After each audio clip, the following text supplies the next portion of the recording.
Baik, Assalamualaikum warahmatullahi wabarakatuh. Ketemu lagi dengan Ustazah.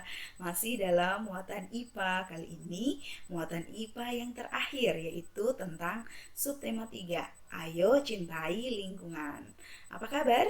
Sehat semua? Ya, untuk lebih berkahnya, mari kita buka dulu pertemuan ini dengan sama-sama membaca basmalah dan doa sebelum belajar.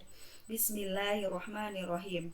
Raditu billahi robba wa bil islami dina wa bi Muhammadin nabiyya wa rasulah. Ya, anak-anakku sekalian, sudah sholat duha? Ya, bagi yang sudah, Ustaz ucapkan terima kasih, tetap semangat. Bagi yang belum, usahakan supaya menjadi kebiasaan. Dan jangan lupa selalu mengisi lembar mutaba'ah. Selanjutnya ayah bunda, saya pribadi mengucapkan terima kasih kepada ayah bunda karena sampai dengan saat ini masih membantu kami untuk membimbing anak anda di rumah karena situasinya masih pandemi dan belajar di rumah. Semoga kita segera dipertemukan dan belajar seperti sedia kala kembali di sekolah. Kali ini kita akan belajar tentang muatan IPA masih subtema 3 karena subtema 1 dan subtema 2-nya kemarin sudah dibahas pekan lalu hari Senin dan Selasa. Karena terpending oleh libur panjang, tidak panjang ya, cuma ada beberapa hari cuti bersama karena peringatan Maulid. Nah, kita kembali ke subtema 3 yaitu tentang ayo mencintai lingkungan. Apa saja yang akan kita pelajari di sini? Yang kita pelajari adalah tentang peduli kita terhadap kelestarian sumber daya alam dan lingkungan. Itu yang pertama, bagaimana kita peduli terhadap kelestarian sumber daya alam. Yang kedua, ini tentang pentingnya penghijauan sebagai upaya pelestarian sumber daya alam. Nah, ini kayaknya hampir setiap rumah sudah melakukan ya dengan penanaman bunga yang sekarang ini lagi booming. Tapi luar biasa, itu adalah booming yang positif.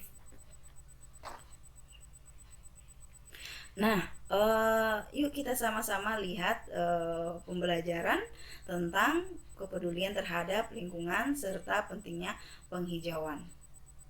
Pembelajaran 1. Peduli terhadap kelestarian sumber daya alam dan lingkungan. Peduli terhadap kelestarian sumber daya alam dan lingkungan sekitar dapat dilakukan dengan cara peduli terhadap hewan dan tumbuhan. Hewan dan tumbuhan memberi banyak manfaat kepada manusia. Sudah seharusnya kita menjaga dan merawatnya. Tanaman yang tidak terawat mudah terserang hama dan penyakit. Tanaman akan terlihat layu dan tidak segar karena tanaman tersebut kurang nutrisi dan air. Jika keadaan tersebut berlangsung secara terus-menerus, maka tanaman tersebut akan mati. Hewan yang tidak terawat juga mudah terserang penyakit. Misalnya, burung merpati yang sakit dapat menularkan penyakit ke makhluk hidup lain. Selain itu, kandang dari burung merpati yang jarang dibersihkan akan menimbulkan bau tidak sedap. Jika burung merpati didiamkan tanpa perawatan, maka burung tersebut akan mati. Ciri-ciri tumbuhan yang terawat dan tidak terawat. Ciri-ciri tumbuhan yang terawat yaitu daun berwarna hijau dan segar serta tidak layu. Batang terlihat kokoh dan tidak rapuh. Juga tidak mudah terserang hama dan penyakit. Ciri-ciri tumbuhan yang tidak terawat yaitu daun berwarna kekuningan hingga kecoklatan dan layu. Batang mudah rapuh dan kering. Mudah diserang hama dan penyakit sehingga permukaan daun berlubang. Selanjutnya, ciri-ciri hewan yang terawat dan yang tidak terawat. Hewan yang terawat yaitu tubuh terlihat tegak dan bergerak lincah. Bulu atau rambut terlihat bersih dan mengilat. Jika dipegang dan diusap tidak mudah rontok. Mata terlihat jernih, terang, dan tidak keruh. Sedangkan untuk hewan yang tidak terawat mempunyai ciri-ciri tubuh cenderung lemas, lunglai, dan tidak bertenaga. Bulu atau rambut terlihat kotor, kusam, dan rontok. Mata berair atau bernanah sehingga terlihat keruh, bahkan tidak bisa melihat. Berikutnya, kita masuk ke pembelajaran 3. Pentingnya penghijauan sebagai upaya pelestarian sumber daya alam. Pelestarian sumber daya alam dapat dilakukan dengan melakukan penghijauan di sekitar kita. Penghijauan bertujuan untuk menjaga lingkungan dari kerusakan.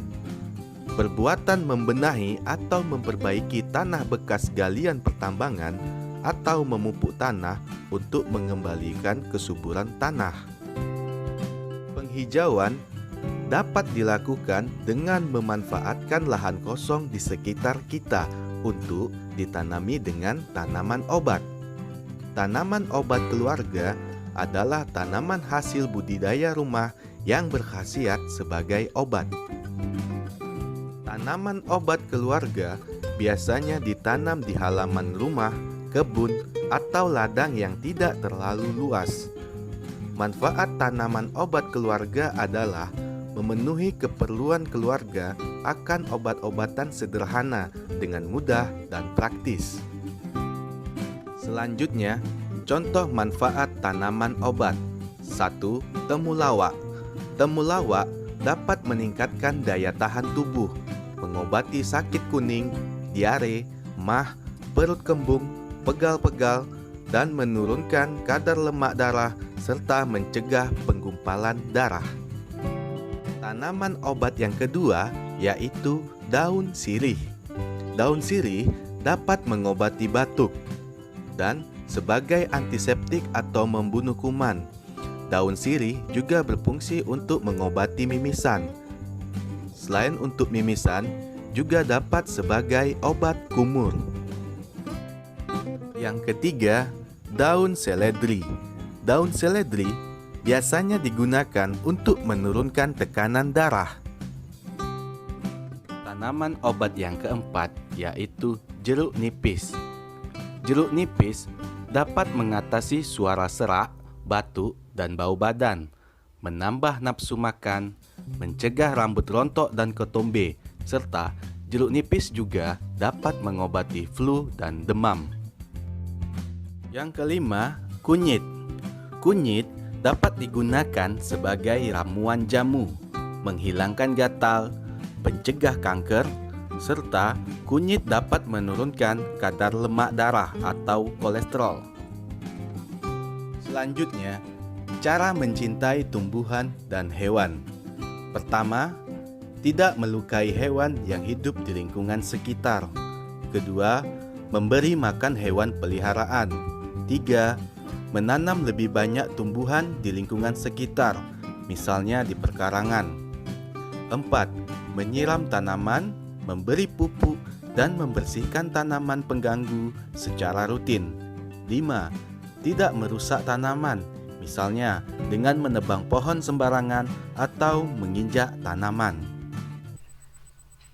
Demikian pembelajaran pada hari ini. Ustazah ucapkan terima kasih. Jangan lupa sebentar Ustazah akan berikan soal evaluasi untuk muatan IPA subtema 1, subtema 2, dan subtema 3. Jika masih lupa, silahkan diulangi memutar videonya kembali yang sudah hari Senin dan Selasa pekan kemarin kita dengarkan. Kita tutup sama-sama dengan membaca hamdalah. Alhamdulillahirabbil alamin. Subhanakallahumma wa bihamdik asyhadu an la ilaha illa anta astaghfiruka wa atubu ilaik. Terima kasih. Wassalamualaikum warahmatullahi wabarakatuh.